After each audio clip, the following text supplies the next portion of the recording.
All right, how are you? How am I? I'm tired, but I'm good, man. I'm good, man. So good to see you guys. Woo! Glad I'm here. Oh, so like Quindell said earlier, we just came from doing poetry workshop with basically youth who are on parole. So we're helping and, you know, trying to breathe life in them. And so the poem that I'm going to do is in reference to, I named this poem Creative Therapy. And the reason why I want to do this poem is the fact that something that was said earlier, which I think is, you know, it's not just about the turn up, or there's a reason behind or a purpose behind why we as artists do this art. And since I see such amazing artists in this room tonight, I just want to do this piece because it talks about that. So, we did not make the intro longer than the poem, but here we go. It's all right, it's all right. Creative Therapy. This venue is a gravesite. Lost mourners bonded by our Mardi Gras procession of ways of coping. We've been left with memories we never wanted to own, bleeding out in tears, in poetry, in song, and in prayer. Classically trained to belt out the right note that pains a soul feel when it mourns itself. Blood-bath-lined sheets drip off stages, pour into artboards. How many ways will we hurt? Let me count my pieces, making my hands unable to sit idle, making them pace over blank paper, more intimate, more cathartic than a finger down the throat, the release, the crack of opening the attic windows, ridding ourselves of stale air, of overdue guilt or expired tragedy.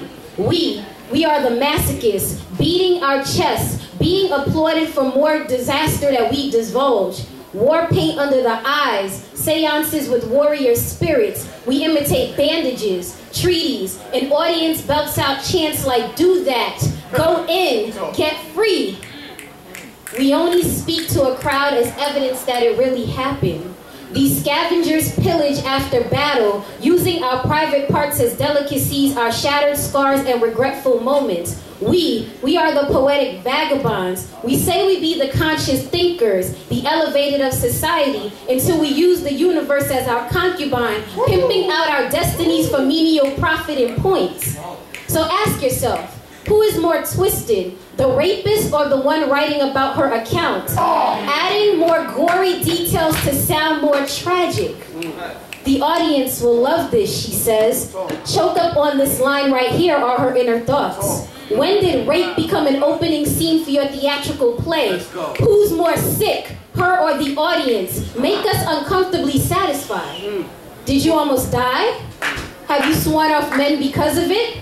Did your stepfather molest you? Is your mother an alcoholic whore? We love the way you decay, you carnage, the beautiful shades of mayhem, the broken record screech, a chick falling out of the nest. The new car smell does not intrigue us. It's the chipping lead paint, the cracks in the glass, the demolition ball hitting brick that make us giddy. We don't feel human unless we're hurting. Intravenous to the massacre, Sandy Hook line us and sinker to the unthinkable. So we belt out our best folklore, pose the prose and dress up our diction in the saddest voice that we can syrup, and we call it our art. But this isn't a gallery, it's a funeral home. This isn't a concert, it's a eulogy. This isn't art, this is slave trade. Something is dying in us when we exploit our sacred gift. May the tongue be severed of the one who lies for the applause. Because this is our way of not ending up in a padded room, drugged up in a prison cell constricted. This is our safety net as we trap peace through the dark moments of our life.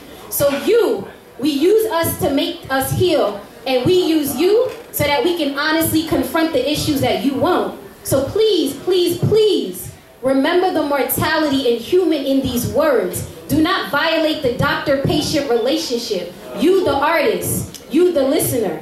This is our creative therapy, and we are not for sale.